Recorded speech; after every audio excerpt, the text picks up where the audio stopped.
All right, battlers, let's get ferocious one more time. I do have a very spicy tournament recap from MattSaur. Guys, these beasts were picked specifically by King. Matt said, give me the spiciest Ferocious Cup Pokemon that you can imagine. I will build a team out of them, and I will bring them into the Ghost Stadium and see how they do. So these are King's fantastic Ferocious beasts. We're going to go over these guys one at a time and then get right into the battle footage. So going from left to right, we do have Floatzel running Waterfall, Aqua Jet, and Hydro Pump. We do have Alolan Raichu next. Alolan Raichu does have Thunder Shock, Thunder Punch, and Psychic. We have Heatmore with Fire Spin, Power Up Punch, and Flamethrower, so no Thunder Punch on that one, no electric type coverage. We do have Mightyena with Thunder Fang, Poison Fang, and Crunch, as well as Torkoal with Fire Spin, Solar Beam, and the big devastating Earthquake. And finally, in the back is the Charmer Liepard. Liepard is a dark type who is running Charm, Play Rough, and Dark Pulse. Trainers, these battles are really super interesting. I know everybody is done with Ferocious Cup, but I thought that we'd give it one more go because these are so entertaining. So if you like this content, give MattSaur a follow on Twitter and check out his YouTube channel. I will leave links to his channel and Twitter in the description below. Give me a like if you enjoy it, and let's get into those battles. Taking a look at round one, game one, Matt is going to lead that Alolan Raichu with Floatzel and Liepard in the back. Here we go with Alolan Raichu versus Safari Hat Sunglasses Raichu. So already these battles are super wacky, trainers. He's going to charge up a lot of energy with Thunder Shock, and in comes Vaporeon. I don't think that was the right switch by Mayor 2KO. It might have been an accident, or maybe he has something else in mind. But either way, these Thunder Punches are going to come flying at this Vaporeon, and it does a huge amount of damage when it lands. Matt's going to gain up a ton of energy there, trying to farm down Vaporeon, but not before that Aqua Tail comes his way. So he's going to shield that, and he's got a ton of energy ready. In comes Nidoking, and he's either going to break this shield or take that Nidoking with the Psychic, and he does get that second shield. So he charges up some additional energy and brings in Liepard. So Liepard is a dark type Pokemon. It does have access to Charm, so it's a very interesting Pokemon because it will resist a lot of things that the dark type Pokemon resist, but it will fall to any kind of fairy type with Charm. So can't win a Charmer versus Charmer mirror match, but very interesting poke nonetheless. In comes that Floatzel, and as you can tell there, trainers, one Thunder Punch, just one hit KO that Floatzel. That Psychic almost does the same to Raichu, but Matt is able to finish it off with the Thunder Shocks. Going into game two, he will lead that Alolan Raichu again into that Safari Hat Sunglasses Raichu. So again, a little bit of lag maybe there in the beginning, but the trainers decide to play it out. He's going to go straight for the Psychic this time, and it lands. Look at that, trainers. That Raichu is in bad shape. He's not going to shield this attack, and it will be a Thunder Punch. It is resisted by Electric type Alolan Raichu, and in comes that Nidoking. He's going to go for the Psychic again. Do you think he'll land it again? And he does. Oh my gosh, Psychic is just wrecking this entire team. Hashtag get wrecked Alolan Raichu. Here comes a Thunder Punch, and this Vaporeon is on its heels. He goes for another Thunder Punch here, and if this lands, it will be devastating, and it does. So his opponent has one more shield left, but Matt has two shields, and he brings in his Liepard here. Whatever attack this is, Liepard can probably take it, and he does finish it with the Charm. Going into round one, game three, Matt is going to decide to lead that Floatzel against Umbreon. So this is the first time we've seen the big bad Umbreon in this cup so far. With Matt's team in particular, it is very difficult to bring this thing down. He does not have Alolan Ninetales. He doesn't have a counter user. This is going to be very tricky stuff. He brings in that Liepard, and here is the risk of running this kind of Pokemon. He is going to take that Foul Play, no problem, but his opponent is going to switch into Nidoking. So with Liepard, if you don't have a good team around it, and if you can't line up that Liepard with the Umbreon right off the bat and not in the switch, you probably will lose the matchup because then your opponent's going to bring in the counter. And while that was true for Alolan Ninetales, I do find that Alolan Ninetales does pretty well against its counters. It does work down Nidoqueen a little bit with the charms, but the Skunk Tank is especially a soft counter scenario. Here comes Floatzel with its Aqua Jet. Again, such wacky moves. I love the animation though. He fires it off with his tail, which is really cool. In comes Alolan Raichu, and that Thunder Shock is so quick, trainers. He gets that Thunder Punch, super effective damage. He does still have that one shield, so he's going to burn it here, and I don't think the Vaporeon can get to another move in time, and it can't, so Matt is going to sweep round one of his really wacky, ferocious Ghost Stadium Cup. Going into the next game, I will not try to pronounce that trainer's name. I'm just going to call him Z. So he does lead with Heatmore into Umbreon. I know we talked a lot about Heatmore when the Ferocious Cup was still, the meta was still being decided for the Ferocious Cup. So he's going to take that foul play, and he's running an interesting moveset here. As I said in the intro, I think Thunder Punch is obviously better for coverage against the water types, but he chose Power Up Punch and Flamethrower. So very, very spicy stuff by Matt. He's going to fire off one Power Up Punch and switch into Liepard. So again, with Liepard's weakness and squishiness, he is trying to catch that Umbreon at the tail end of its health so he can possibly charm it down, but his opponent does make the switch. So in comes a Dark Pulse from Liepard against a Lairon, and it will get shielded. Lairon was such a tank in the Ferocious Cup. I just think against the water types, it really struggles. Matt does go for the Power Up Punch here, trying to draw the shield, and he gets it, which is really great. I'm sure that Lairon was wary of a Flamethrower, so he did decide to shield. He does take down that Heatmore, and out comes Floatzel. So Floatzel might be able to carry this game to the end. We're going to see, because there are still 2 Pokemon to go through. In comes Umbreon here, and he is going to shield this attack. He knows one more foul play will finish him, and the Snarl is so quick he has to be very careful. He does go for the Aqua Jet here, and I think this will KO, and it does. In comes the last Pokemon, which is Raichu, and this is no good. We know one attack from this Raichu is going to take down pure water type Floatzel, and that's exactly what happens. Going to the next game, he will lead Heatmore. He does have Liepard in the back. We're going to face off first against this Umbreon. So a few fire spins here, and he's looking for the swap, but the timing wasn't exactly right. He does take that foul play, and Heatmore is going to gain a little more energy and then go into Liepard. So again, similar situation to what we saw in game 1. In comes Lairon with those Metal Claws, just going to chip down on this Liepard. And again, Matt has to be so extremely careful with his shield usage with this team. There's no bulk here, so you really have to be careful about how you manage your shields and your health. He does decide to bring in Floatzel against this Lairon, and he is going to give Floatzel a shield against the Body Slam, and these waterfalls are going to do massive damage against Rock Steel type Lairon. In comes that Raichu, and he's going to go here for an Aqua Tail. I do think this is the right move, especially because he got the shield out of it. He is not going to shield Floatzel though, so it's all coming down to the Heatmore because this Floatzel has just been KO'd. So in comes Heatmore with the Power Up Punch loaded and ready.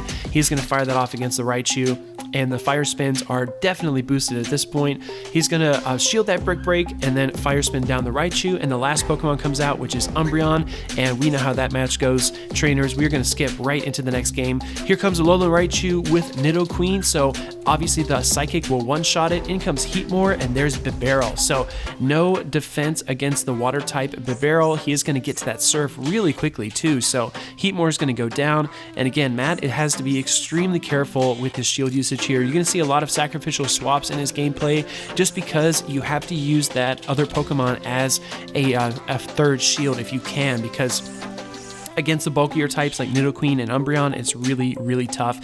Trainers, we saw this in the Ferocious Cup when the meta had bubbled down and we knew that Umbreon, Nidoqueen, Ninetales, Vaporeon, all these extremely dense Pokemon were going to be the leaders. It was really hard to play around this, so I really commend Matt for his spicy gameplay here. And as we just talked about a few moments ago, that Fairy type Alolan Ninetales is going to bring down Liepard with no problem. I apologize for not introducing the next opponent. This is Yellow Rock 5. Yellow Rock is going to lead with that Alolan Sandslash into that Alolan Raichu. So Alolan on both sides here. He is running a Metal Claw Sandslash, which is very interesting. In comes an Umbreon, and I definitely think that was an accidental switch because these charms are going to add up very quickly. The one upside for Liepard here is that it being a dark type, it will resist the foul play, but as you can tell, it just doesn't have the bulk to deal with the last resort coming from this Umbreon. So he's got a ton of energy ready though, and he's going to fire off a move against whatever comes in, which will be the Alolan Sandslash. So Dark Pulse would have done a great amount of damage. He's almost able to get to a second one, and I'm sure he's thinking about using a shield here, but he doesn't. So in comes Heatmore, and this is a very favorable matchup for Heatmore. Out comes that Lanoon, and this match is so much fun, trainers. I don't know how this is going to end. He does fire off that Power Up Punch, but before he can get to the Thunder Punch, this Linoon is going to fire off the Grass Knot. So he did QSA, and that Thunder Punch is going to come flying out against the Linoon, and the shields are down. He's unable to get to another one though, so this is still very close. He does fire off this Power Up Punch here, which is great against normal type Linoon, and then in comes an attack He is going to shield that Grass Knot, although it would have been resisted. I do think that was the right move. In comes a Alolan Sand Slash, and this Ice Punch is not going to be a problem at all. So he is going to be able to survive that, and then one more Fire Spin takes down Lanoon.